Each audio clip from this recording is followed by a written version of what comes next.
I'd firstly obviously like to thank my outstanding legal team. I'd like to thank my family and my friends for standing with me over the last few months. I'd particularly like to thank the more than 4,000 people who contributed to the crowdfunder who made this court action possible.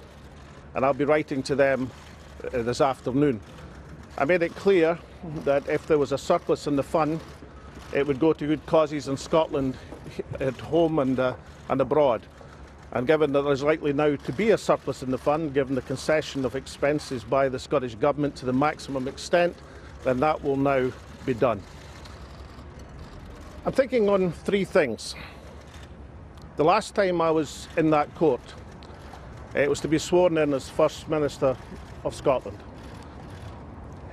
I never thought it possible that at any point I'd be taking the Scottish Government to court.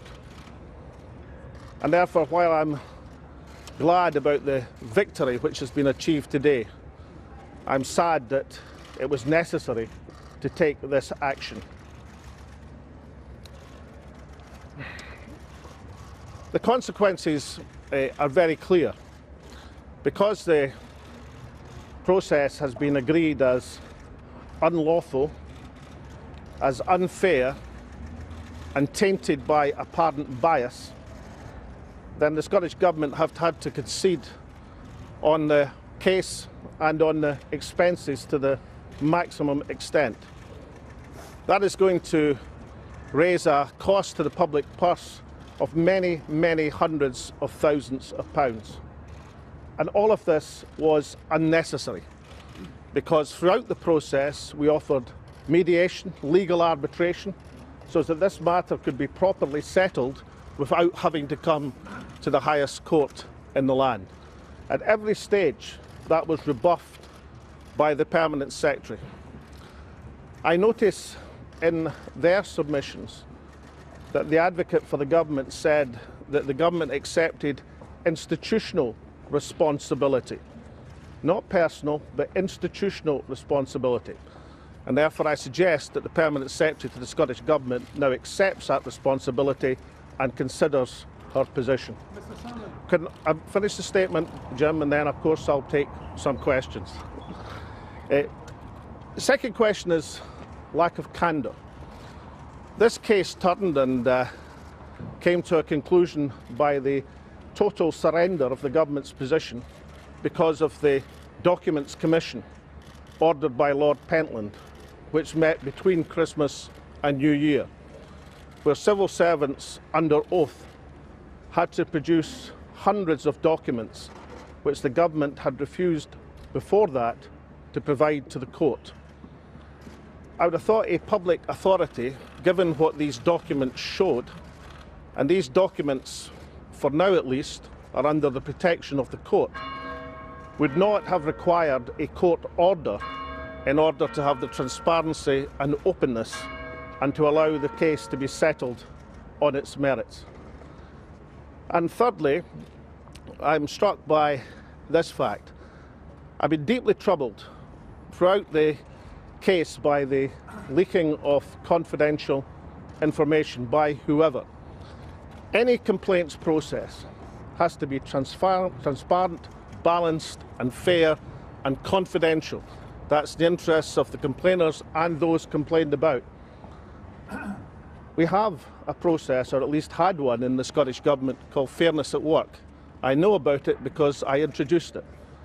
Thank goodness that is still in force, at least for civil servants, as opposed to the total mess which was introduced by the Permanent Secretary.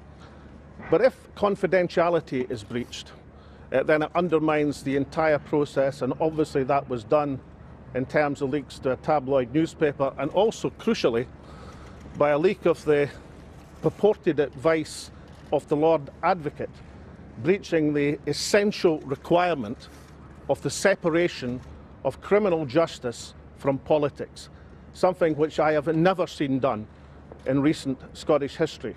Presumably these leaks were deliberate and malicious, and yet the Permanent Secretary for the Scottish Government has refused to hold an inquiry into where these leaks came from.